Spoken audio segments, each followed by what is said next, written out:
Saudi আরবে প্রবাসী বাংলাদেশের রুমে চাঞ্চল্যকর চুরির অভিযোগ।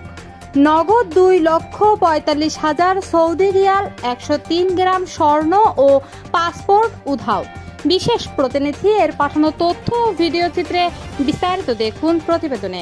সৌদি আরবের জুবাইল শহরে প্রবাসী বাংলাদেশি মোহাম্মদ বাবুল শেখের রুমে সংঘটিত চাঞ্চল্যকর চুরির ঘটনায় নগদ প্রায় 2,45,000 সৌদি রিয়াল, 103 গ্রাম স্বর্ণ, পাসপোর্ট সহ গুরুত্বপূর্ণ মালামাল চুরির অভিযোগ উঠেছে। এ ঘটনায় সৌদি প্রবাসী বাংলাদেশিদের মধ্যে ব্যাপক চাঞ্চল্যের সৃষ্টি হয়েছে। জানা গেছে, নড়াইল জেলার কালিয়া উপজেলার নড়াগাতি থানার জয়নগর পোস্টের পানিপাড়া গ্রামের বাসিন্দা মোহাম্মদ বাবুল শেখ দীর্ঘদিন ধরে সৌদি আরবে জুবাইল শহরে ব্যবসা ও কর্মসূত্রে অবস্থান করছেন। অভিযোগ অনুযায়ী গেল 25 জানুয়ারি 2026 তারিখ সৌদি সময় বিকেল 4:26 থেকে 5:10 মধ্যে তার রুমে এ চুরির ঘটনা ঘটে। নগদ অর্থ, স্বর্ণ, পাসপোর্ট ও অন্যান্য মালামাল নিয়ে যায়। ভুক্তভোগী বাবুল শেখ জানান, চুরি হওয়া টাকার বাক্সটির ওজন ছিল প্রায় 45 থেকে 50 কেজি। আমার রুম চুরি হয়।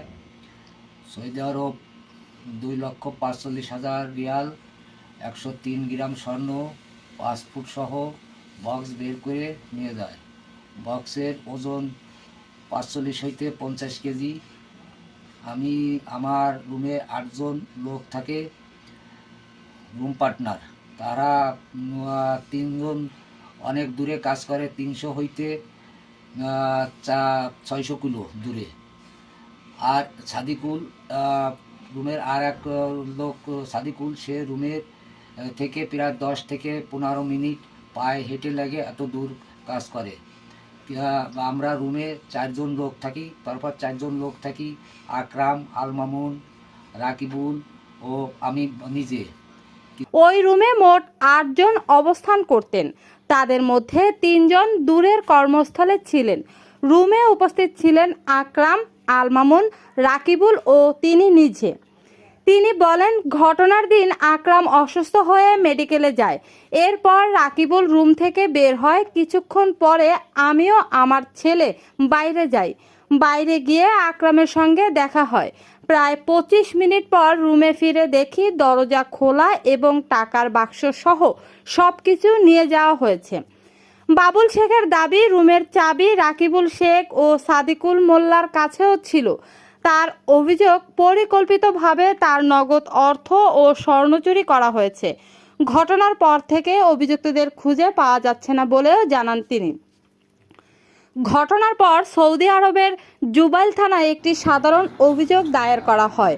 পরে বিষয়টি নিয়ে নড়াইলের নড়াগাতি এলাকায় স্থানীয় গণ্যমান্য ব্যক্তিদের উপস্থিতিতে সালিশ বৈঠক অনুষ্ঠিত হয়। সালিশে উপস্থিত ছিলেন মোহাম্মদ কামাল শেখ, শারিফুল মোল্লা, মোহাম্মদ হামিম খান, মোহাম্মদ তৌহিদ মোল্লা, মোহাম্মদ রসুল খান, ঝিকু মোল্লা ও লাভলু মোল্লা। এ সময় জিজ্ঞাসাবাদের জন্য হাজির করা হয় মোহাম্মদ রাকিবুল শেখ, আকাশম শিকদার, সাদিকুল মোল্লা, মোহাম্মদ বাইজিদ শিকদার, আল মামুন শেখ, মাজহারুল মোল্লা ও বাবুল শেখকে। সালিশ সূত্রে জানা যায়, বিভিন্ন তথ্য উপাত্ত ও উপস্থিতির ভিত্তিতে রাকিবুল শেখ ও সাদিকুল মোল্লার বিরুদ্ধে সন্দেহ আরও জোরালো হয়। অভিযোগ রয়েছে, তারা কিছু সময় নেওয়ার কথা বলে পরে আর সালিশে হাজির হননি এবং আত্মগোপনে চলে যান। এ বিষয়ে বাবুল শেখের জামাই বলেন, আমি প্রায় 300 কিলোমিটার দূরে কর্মস্থলে ছিলাম। শ্বশুর ফোন দেওয়ার পর রুমে এসে জানতে পারি রাকিবুল ও তার সহযোগীরা টাকার বাক্স নিয়ে গেছে। রুম থেকে টাকা চুরি হওয়ার পর আমার শ্বশুর আমাকে ফোন করে।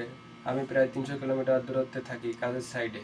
শ্বশুর ফোন করার পর রুমে এসে জানতে পারি আমার শ্বশুর ও শালা কিছু সময়ের জন্য বাইরে যায়। এই সুযোগে রাকিব ও তার সহযোগীরা মিলে টাকা বক্স সহ রুম থেকে বের করে নিয়ে যায়, আমি জানতে পারি।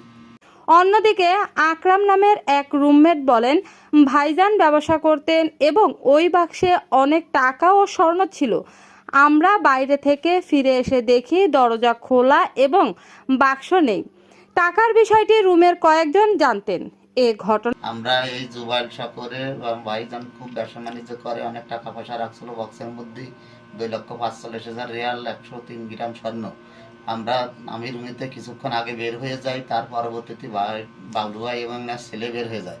রাকিবুল অনুসঙ্গীত দিয়ে এই বক্স খুলে তার টাকা পয়সা সব নিয়ে যায়। আমরা ভুক্তভোগী পরিবার জড়িতদের দ্রুত আইনের আওতায় এনে চুরি হওয়া অর্থ ও মালামাল উদ্ধারের দাবি জানিয়েছে। বর্তমানে বিষয়টি সৌদি আরব ও বাংলাদেশ দুই জায়গাতেই ব্যাপক আলোচনার সৃষ্টি করেছে। উপস্থিত সকলের উপস্থিতিতে সাক্ষ্য প্রমাণে সাদিকুল ও রাকিবুল দুইজনই দোষী সাব্যস্ত হয়েছে। এটাই সরজমিনে প্রমাণিত হয়। আদালত বা আইন শৃঙ্খলা বাহিনীর আনুষ্ঠানিক তদন্তে অভিযুক্তদের বিরুদ্ধে আইনানুগ ব্যবস্থা গ্রহণ করা হোক।